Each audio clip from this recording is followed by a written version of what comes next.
en tant que fils et filles d'une même patrie.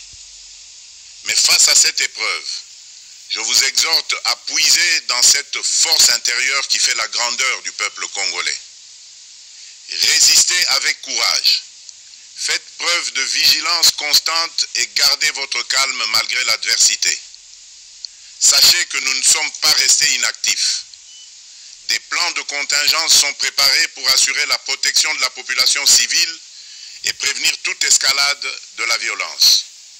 Les dispositifs de sécurité ont été renforcés pour protéger les zones stratégiques et nous travaillons sans relâche pour garantir le fonctionnement des services essentiels.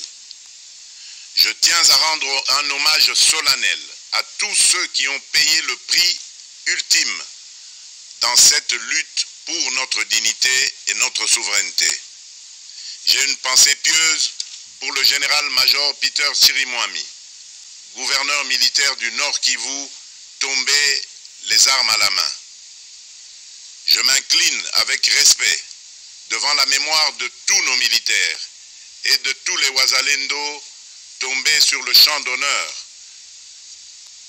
Je pense aussi aux soldats de la mission de la communauté de développement d'Afrique australe, la SAMI DRC, qui combattent à nos côtés aux casques bleus de la MONUSCO, qui ont sacrifié leur vie pour la paix, ainsi qu'aux innombrables civils victimes de la barbarie ennemie. Leur courage et leur sacrifice ne seront jamais oubliés. Et nous portons leur flambeau avec la ferme détermination d'achever leur noble combat. Je voudrais ici interpeller directement la communauté internationale et l'Union africaine.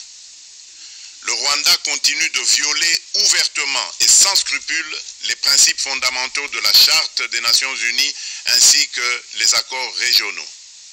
Pire, ces agissements se déroulent dans une impunité totale et ce